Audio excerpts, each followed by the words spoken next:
అందరికీ నమస్కారం అండి. విమెన్ అందరికీ కూడా మహిళా దినోత్సవ శుభాకాంక్షలు. Happy women's day. అసలు చాలామంది అంటారు ఎందుకు సెలబ్రేట్ చేసుకోవాలండి అని. ఆఫ్‌కోర్స్ సెలబ్రేట్ చేసుకోవాలి. ఇంకొక ప్రాణికి జన్మనిచ్చే గొప్ప అదృష్టం మన స్త్రీలకే ఉంది. అన్నింటికన్నా మించి మన ఇంటిని, మన ఇంట్లో ఉన్న వాళ్ళందరినీ ఆరోగ్యంగా చూసుకోగలిగే శక్తి, యుక్తి మనకి మాత్రమే ఉంది. దానికిప్పుడు ఉద్యోగం కూడా తోడైపోయింది. ఇందుగలడు అందులేడు అన్నట్టు విమెన్ అంతా కూడా ఎంతో కష్టపడి ఎన్నో రకాలుగా పైకొస్తూ ఉన్నారు. We wish you all success them 100%. మనం ప్రతి ఒక్కళ్ళని కూడా అప్రిషియేట్ చేయాలి ఈ సందర్భంగా. 2 ఎక్స్‌ట్రీమ్‌లు చూస్తున్నాను నేను విమెన్‌లో. ఒకటి వాళ్ళు తినకుండా పిల్లలందరికీ ఇంట్లో ఉన్న వాళ్ళందరికీ పెట్టేసి వాళ్ళ ఆరోగ్యాన్ని దెబ్బతీసేసుకుంటున్నారు. ఇంకొకటి చూస్తున్నాను. ఇదొక ఎక్స్‌ట్రీమ్ అయితే ఇంకొక ఎక్స్‌ట్రీమ్ ఏంటి?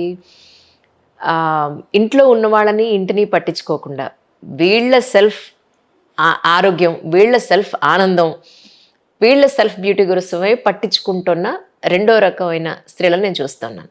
ఇది మంచిది కాదు, ఇది మంచిది కాదు. బ్యాలెన్స్డ్‌గా ఉండండి. ఫస్ట్ మీరు ఆరోగ్యంగా ఉండండి. మీ ఇంట్లో ఉన్న వాళ్ళందరినీ ఆరోగ్యంగా చూసుకోగలుగుతారు. అందరికీ హ్యాపీ ఉమెన్స్ డే.